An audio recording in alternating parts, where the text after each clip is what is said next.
Glória a Deus. Você tá forte, hein, Wallace? Você tá forte, hein, cara? Obrigado, gente. Bom, gente, hoje, Dia das Mães, eu vou falar sobre mãe, né? Nada muito diferente do que nós precisamos falar nesse dia tão especial. A verdade é que falar de mãe é um assunto que a gente acaba tendo muito conteúdo, porque você vai encontrar muitos poemas sobre mãe, você vai encontrar muitas crônicas sobre mãe. Nós temos histórias emocionantes para falar sobre mães e falar sobre mãe é uma coisa, né, emocionante. Você fala, você começa a chorar. Porque mãe mexe com a gente, né? Então, eu nesse dia, eu sei que muitas coisas são faladas, são feitas e produzem em nós essa emoção, esse sentimento, né? A respeito da maternidade, a respeito da mãe, da função mais nobre da mulher, né? Eu imagino que a função mais nobre de uma mulher é cuidar de um filho. É uma coisa que ninguém consegue fazer por ela. Ninguém consegue gerar um filho se não for uma mulher, gente. Cuidar do seu filho. Mas é tão interessante que quando a gente fala sobre isso, você vai falar assim, ué, mas o pai não é importante? Muito. Mas é diferente, né, gente? A mãe é diferente do pai, o sentimento é diferente, a forma de realizar as coisas são diferentes. E eu queria falar um pouco sobre isso com vocês, e eu queria ler com vocês hoje, lá no primeiro livro dos Reis, no capítulo 3.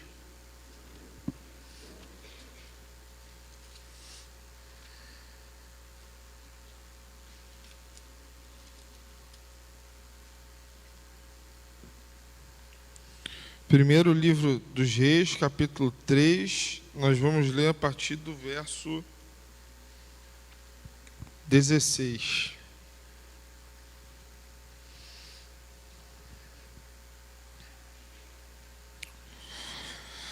Diz assim a palavra de Deus, primeiro livro dos Reis, 3:16. Então chegaram ali ao rei 2 mulheres, que eram prostitutas, e se puseram de pé diante dele. E uma das mulheres disse, ó meu senhor, eu e esta mulher habitamos em uma casa, e eu dei à luz a uma criança com ela na casa. E sucedeu no 3º dia, depois de eu ter dado à luz, que esta mulher também deu à luz. E estávamos juntas, não havia nenhum estranho conosco na casa, salvo nós 2 na casa. E o filho dessa mulher morreu à noite, porque ela o esmagou. E ela se levantou à meia-noite, tomou o meu filho do meu lado, enquanto a tua criada dormia, e o deitou no seu seio, e deitou o seu filho morto no meu peito. E quando eu me levantei pela manhã para amamentar o meu filho, eis que ele estava morto. Mas quando eu considerei pela manhã, eis que não era o meu filho, o qual eu havia dado à luz. E a outra mulher disse, não, o que vive é o meu filho, e o morto é o teu filho. E esta disse, não, o morto é o teu filho, e o que vive é o meu filho. Assim elas falaram diante do rei. Então disse o rei, uma diz, este é o meu filho que vive, e o teu filho é o morto. E a outra diz, não, o teu filho é o morto, e o meu filho é o vivo. E o rei disse, trazei-me uma espada. E trouxeram uma espada diante do rei. E o rei disse: divide a criança viva em duas, e dai metade a uma e metade a outra.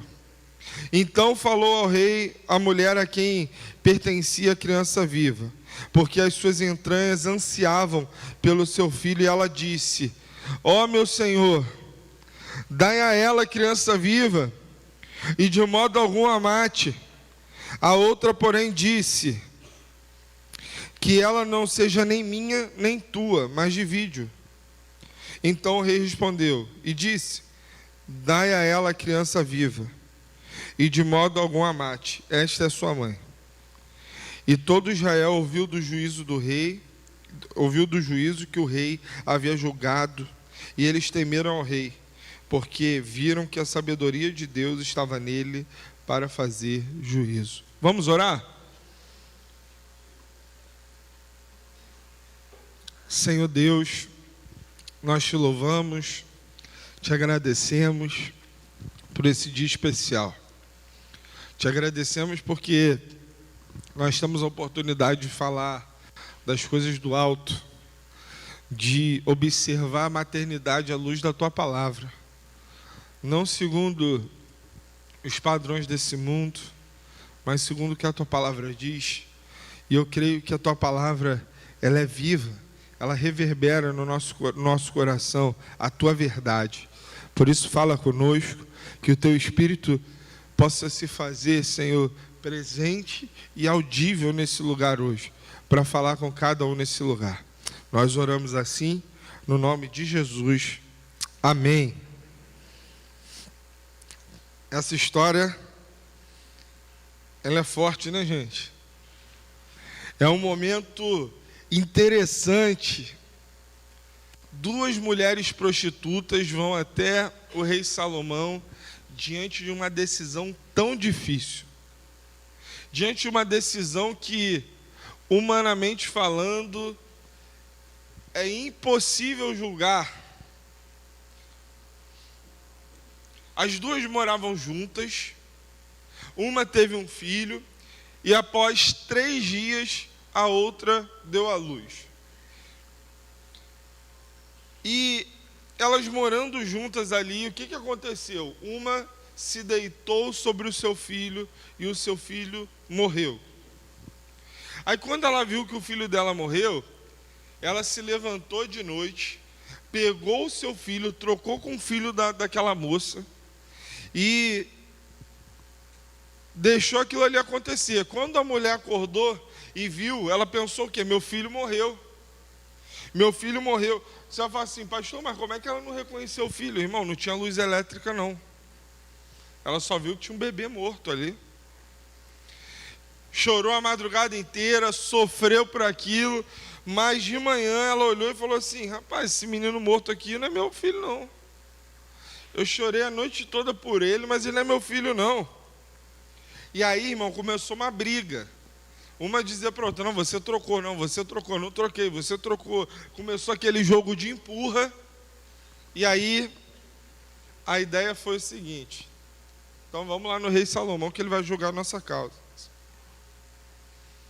O rei olhou, elas se acusando, o rei falou: então vamos resolver isso aqui, pega uma espada, vamos dividir essa criança no meio, e as duas vão ficar com a criança, pronto. A mãe de verdade falou que nem pensar, deixa com ela. Não faz mal para o meu filho não, prefiro que fique com ela. E a outra falou assim: nem comigo nem contigo, melhor dividir. O rei Salomão ali identificou quem era a mãe verdadeira, entregou o filho. Provavelmente a outra foi encarcerada, alguma coisa grave deve ter acontecido com ela, eu não sei. Mas o que nós podemos afirmar sobre as mães diante desse texto? Bom, primeira coisa é que as mães também erram. Essas mães aqui, irmão, elas eram prostitutas, elas ganhavam dinheiro vendendo o corpo. Você que é mãe que está aqui, ô mamãe, você também tem direito de falhar, né? Parece que não, né? Mãe parece que não pode errar, mas você pode errar, acontece. Tem um monte de mãe que não se aceita falhando, não se aceita se equivocando, não aceita que não está conseguindo alguma coisa. E isso é um problemão para você. Por quê?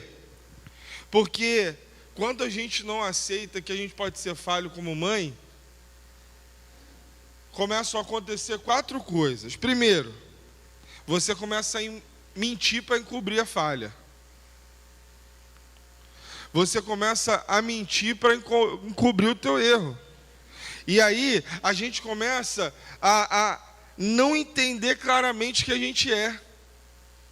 A gente começa a não se aceitar como ser humano falho. E aí, irmão, quando você começa a não entender que você é falho, isso começa a virar uma doença. Se você não se entende como alguém que é falho, que erra, isso é uma doença. Você precisa procurar um médico, um terapeuta, um remédio, um milagre, qualquer coisa.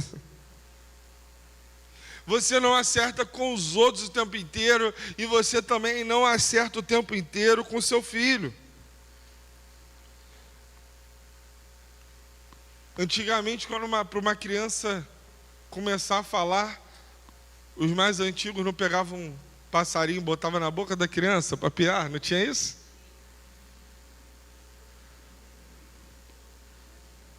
Acreditava que estava fazendo certo, não era? Mas hoje você pensa assim, caramba. Ou pega água de chuva e dá para a criança beber, né? E quando a criança está com soluço, bota um papelzinho molhado na testa, não é isso?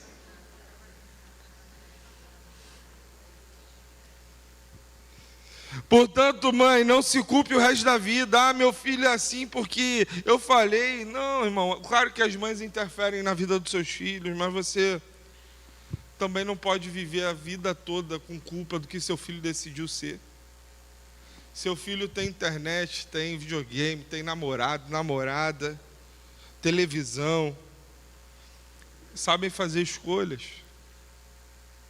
E muitas vezes, por mais que você se dedique a uma criança, integralmente um filho decepciona. Isso não é justo também. Outra coisa que começa a acontecer com a gente, quando a gente não começa a aceitar que a gente pode falhar, você começa a ter uma incapacidade de perceber as consequências da falha cometida. Por exemplo, se eu não consigo encarar que eu falho, eu não consigo nem medir a consequência. Qual foi a consequência que o meu erro causou na vida do meu filho? Qual foi o erro qual a consequência do meu erro que aconteceu com a minha família, que aconteceu com a família do meu marido, que aconteceu com a família da minha esposa? Você não consegue nem trabalhar nesse erro, porque você não consegue aceitar que você erra. Você tem direito de falhar, porque você é humana, mãe. Mãe também cansa, não é isso? Mãe também fala assim, eu vou sumir, hein?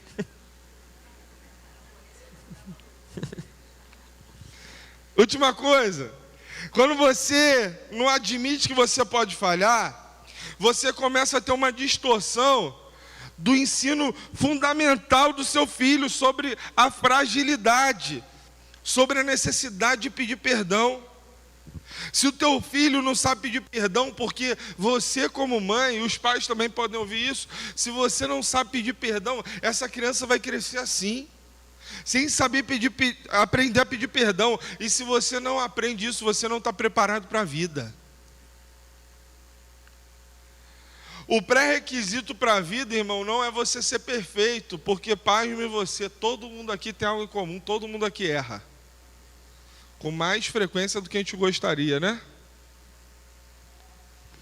O que vai diferenciar nossa vida não é se a gente errou ou deixou de errar. O que diferencia a nossa vida é a capacidade que a gente tem de pedir perdão e recomeçar.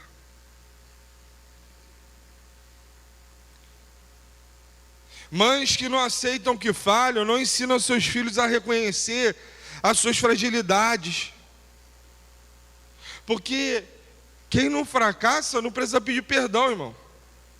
E quem não fracassa também não aceita que o outro fracasse. Então começa a ser legalista com o outro. Essas mães aqui, elas eram duas prostitutas. Elas tinham erros. Talvez o seu erro, você está falando assim, não, mas pastor, não tem um erro grave como o delas não, mas mães também erram.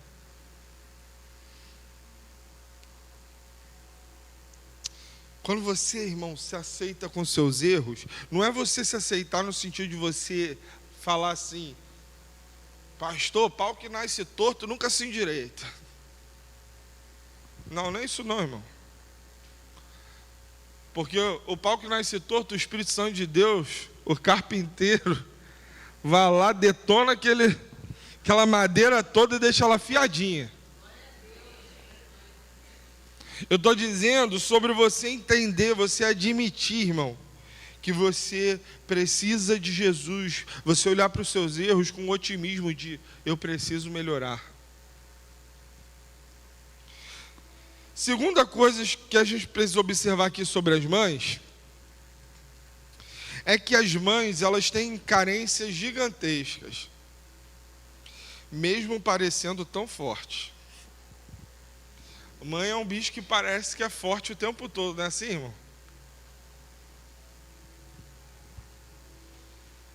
Eu lembro que quando eu era criança, eu chegava da escola, às vezes, aí eu chegava da escola, eu sempre estudei à tarde, aí eu chegava da escola, estava a casa toda apagada, e não era comum, né? Aí eu chegava e perguntava, mãe, o que houve? Meu pai não chegou não? Seu pai está com dor de cabeça, a casa toda apagada, meu pai no quarto escuro, não podia ligar nem a televisão. Porque para quem não sabe aqui, eu vou explicar para ficar compreendido para todos. A dor de cabeça do homem, você, mulher, quando pare o filho, é quase essa dor, entendeu? Chega perto, mas você nunca vai entender o que é a dor de cabeça do homem. É uma sensação assim breve que você tem quando você dá luz a um filho. Acabou, não tinha tido mais filho. A minha mãe, eu nunca vi minha mãe sem estar fazendo as coisas, eu nunca vi. Quando minha mãe fala de doenças que ela teve na infância, eu falo assim, mãe, não lembro disso. Porque a mãe é um pouquinho assim, minha mãe está botando uma criança para tomar banho, está fazendo a comida, e está botando a outra para comer, e enquanto ela está fazendo a comida na panela, ela está ninando o outro neném aqui, está botando o cachorro para fora, ainda está limpando uma outra coisa, não é isso? Dá a sensação que a mãe teria a capacidade de trabalhar num circo, né? Empilhando os pratos ali.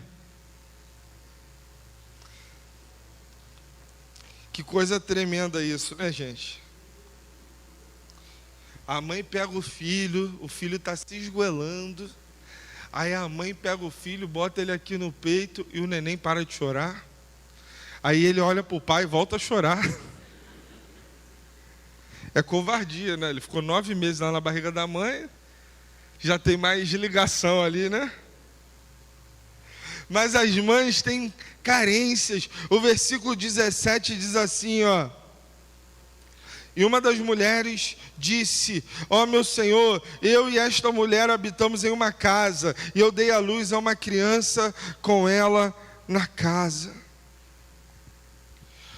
Uma coisa que a gente percebe é que essas mulheres não tinham condição de ter uma casa própria, uma para elas, né? Apenas para elas. Elas tiveram que dividir um cantinho uma com a outra para criar os seus filhos. Dividiam as despesas. E você começa a pensar assim, meu Deus, nem o fruto da prostituição, o dinheiro que vinha da prostituição era capaz de manter o aluguel da casa. Aí ela diz assim, ó, onde eu dei a luz a um filho, e nenhuma outra pessoa se encontrava conosco em casa. Aí fica uma pergunta, cadê o pai, gente, dessa família? Cadê o pai dessas crianças? Elas estão dizendo assim: a gente morava junto, nós dividíamos as despesas e nós não tínhamos ninguém com a gente, não tinha ninguém além de uma e da outra naquela casa, não tem pai na jogada, irmão. Eu não sei se a gente fosse fazer uma entrevista com uma dessas mães, elas iam falar: olha, eu tive um filho aí, eu caí nessa vida porque eu precisava criar meu filho, não tem pai para ajudar. Talvez elas nem saibam que é o pai. Talvez, quando elas procuraram o pai disse assim: eu não vou ter filho com uma prostituta. Só sabemos que essas mulheres tiveram que enfrentar a barra da maternidade sozinha, como muitas que estão ouvindo aqui. Talvez o resguardo delas nem pôde ser respeitado, porque elas precisavam do dinheiro ali para poder continuar amamentando o seu filho, ter comida. Irmãos, a mãe é assim mesmo. Seja prostituta, uma mulher que nunca se envolveu com isso na vida, mãe é esse tipo de gente que tira da boca para dar para o filho comer, não é isso? Mãe é assim, mãe é capaz de passar frio, mas não é capaz de deixar o seu filho passar frio. As mães, elas têm carências gigantescas, elas têm necessidades, mesmo parecendo forte. A mãe pode estar sentindo dor, mas se tiver dinheiro para comprar um remédio, ela vai comprar um remédio para o filho dela. Ela pode estar com dor de dente, com vontade, desejo de fazer canal ali, porque está com dor. Se ela não tiver com dinheiro, ela vai comprar o remédio para o filho dela não sentir dor. Mãe é assim mesmo. Essa mulher aqui era uma prostituta, mas isso não significa que ela deixou de ser uma mãe dedicada. Você que está aqui, que é filho de alguém, filhos, eu quero dizer para você, as mães também são carentes. Maridos, essas mulheres também necessitam de reconhecimento nessa tarefa tão árdua, tão complexa que elas executam. As mães têm carências, elas precisam de apoio, elas precisam de gentileza, elas precisam de ouvir um muito obrigado. Mas ela é mãe, é a obrigação dela de fazer, tem que fazer mesmo. Não, irmão, ela faz porque ela tem prazer de fazer, porque ela é mãe. Mas uma apreciação, uma declaração de reconhecimento, muito obrigado, faz toda a diferença. Nós temos que parar de achar que a mãe é um ser que não precisa ser reconhecido, porque a maternidade faz a pessoa aguentar tudo. Isso não é verdade, gente. Mãe não é super-herói. E não é porque ela faz que custa a gente reconhecer.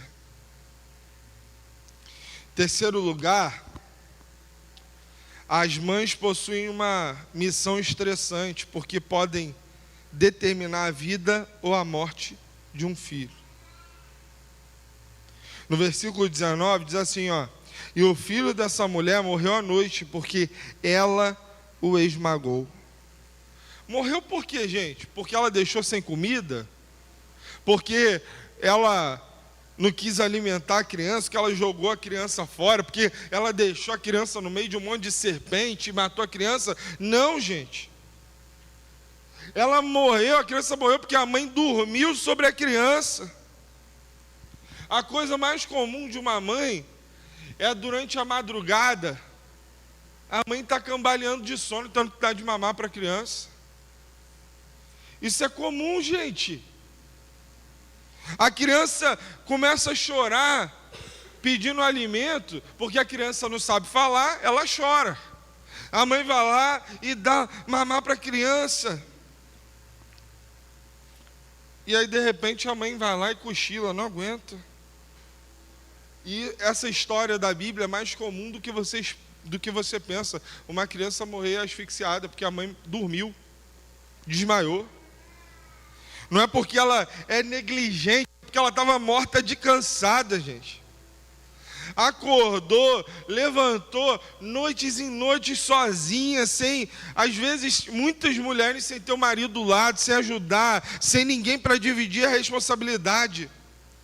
E o problema é que a mãe tem essa tarefa de dividir, uma tarefa tão difícil que determina a vida ou a morte.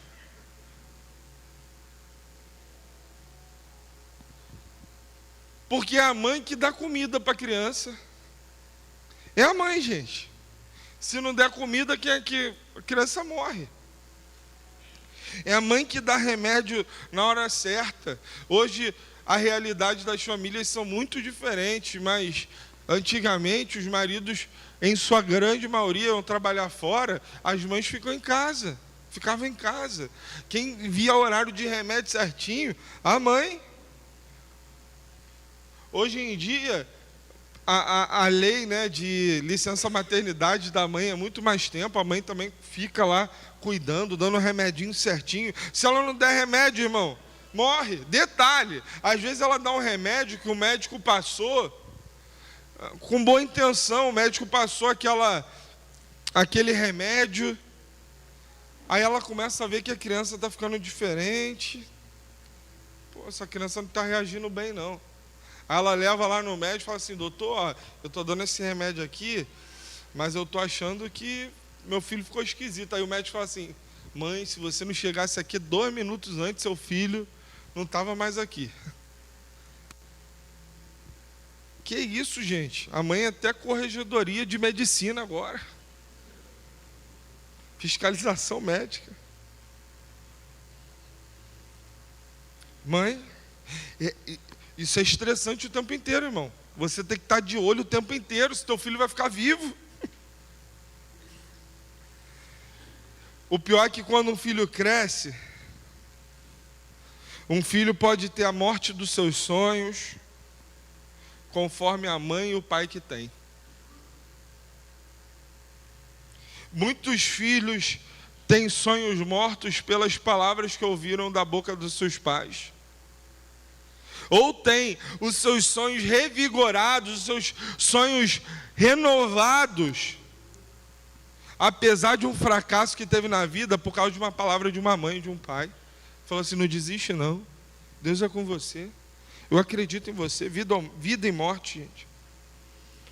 Morte física, morte emocional, morte dos sonhos na boca de uma mãe. Será que as mães que estão aqui hoje estão contando com a compreensão de pais e filhos para o estresse que elas têm, gente? Que muitas vezes faz com que elas sejam um pouquinho estressadas, um pouquinho nervosas. Pouquinho, né? Você nunca ouviu uma mãe falando assim: vocês estão achando aqui que tem empregada, né? Só muda de endereço, né? Vocês estão achando o quê? Eu vou sumir.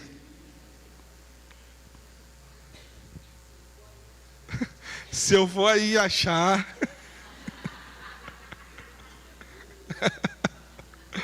As coisas que as mães falam, né?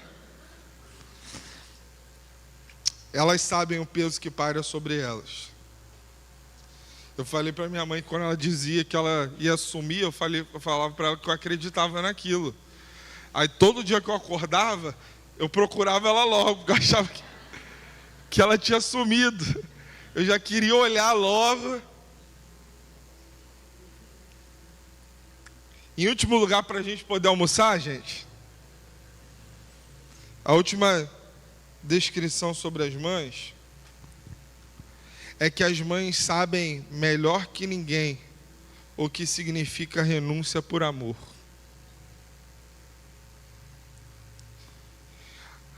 A vida de uma mãe é pura renúncia, não é, gente? Carregar um bebê no ventre 9 meses é renúncia, gente. Tem mãe que fala assim: poxa, eu gostei de ficar grávida, mas, irmão, você chega, a mãe fica no final da gravidez, a perna incha.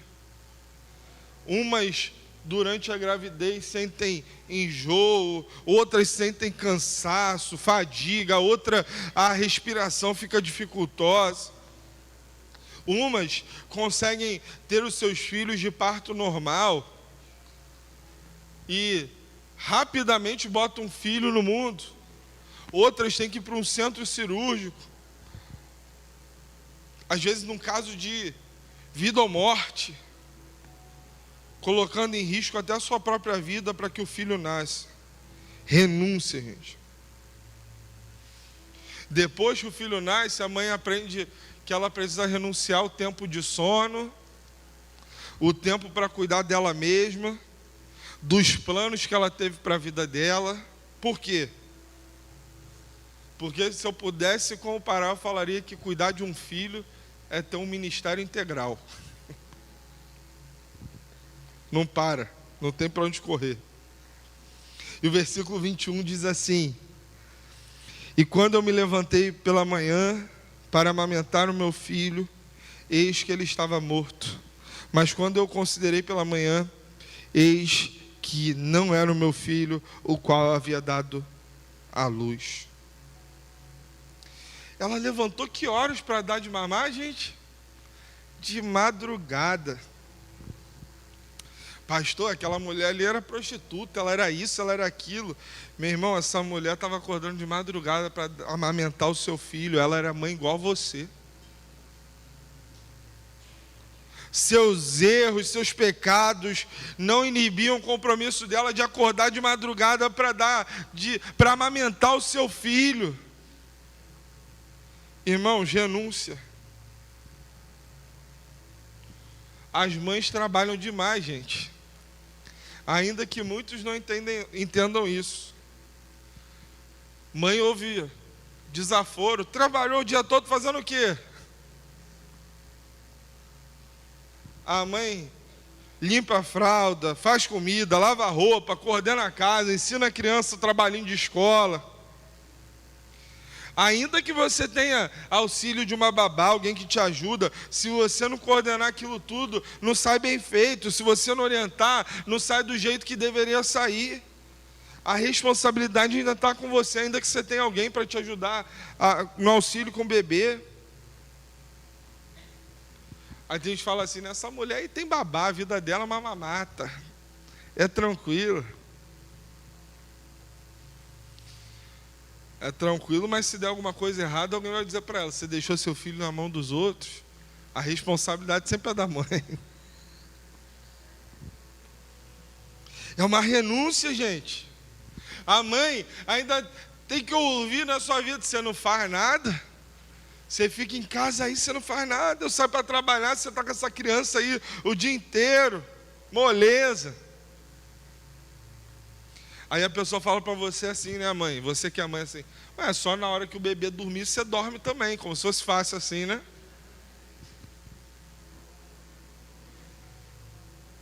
Parece que é assim, gente. As pessoas esquecem que um sono interrompido não é a mesma coisa que uma noite de sono. As pessoas esquecem que não tem uma tarefa entre um sono e outro do indivíduo, gente.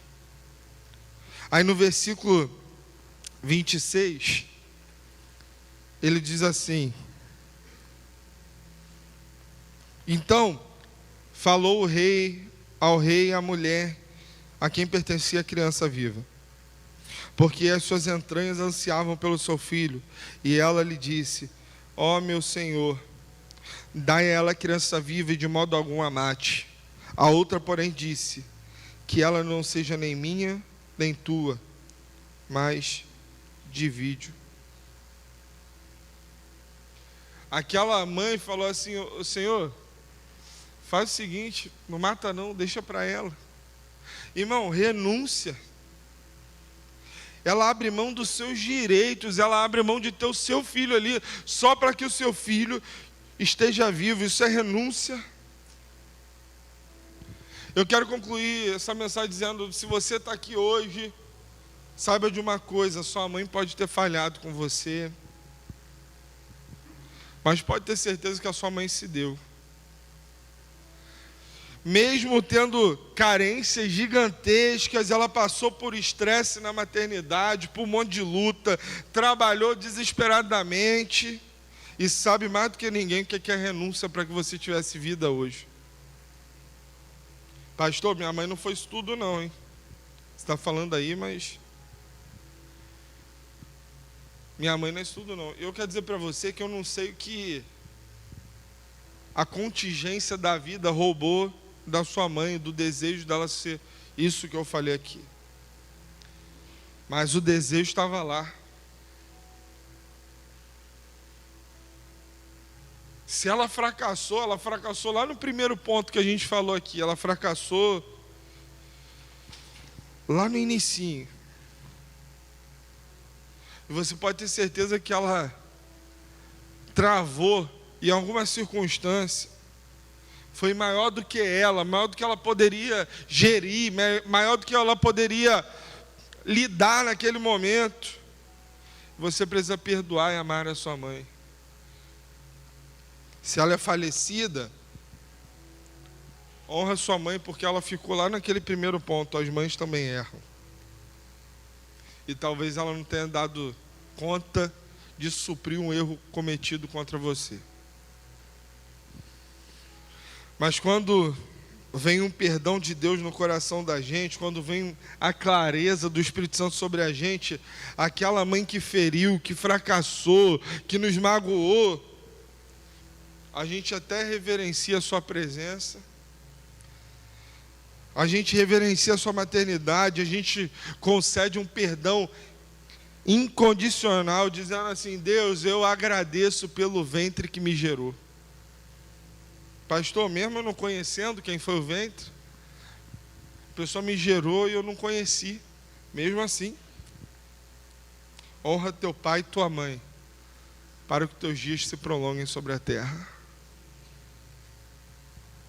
Não é prolongar só no sentido de existência, não é somente isso, mas é prolongar também num sentido de intensidade da vida. Porque aqueles que perdoam a maternidade que eles tiveram, que não foi talvez o que você esperava, ou a paternidade está sobre você, aí sim você está pronto para ser um pai e uma mãe, à luz do eterno, à luz da vontade do eterno sobre a sua vida.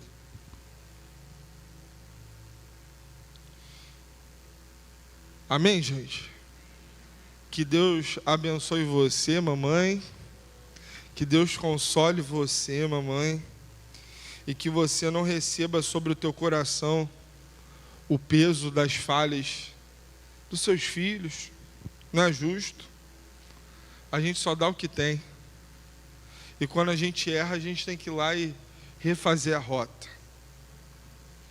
Se você pode dar mais, dê mais. Se você pode melhorar algo na sua vida, melhore. Seja melhor para o seu filho, para a sua família.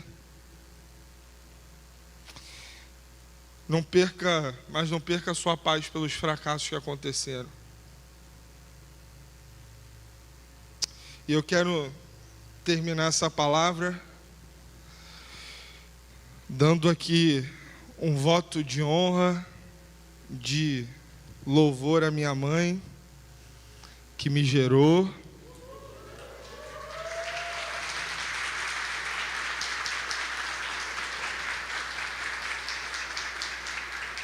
Eu quero agradecer a Deus porque eu tive uma mãe que me fez ser um homem de bem.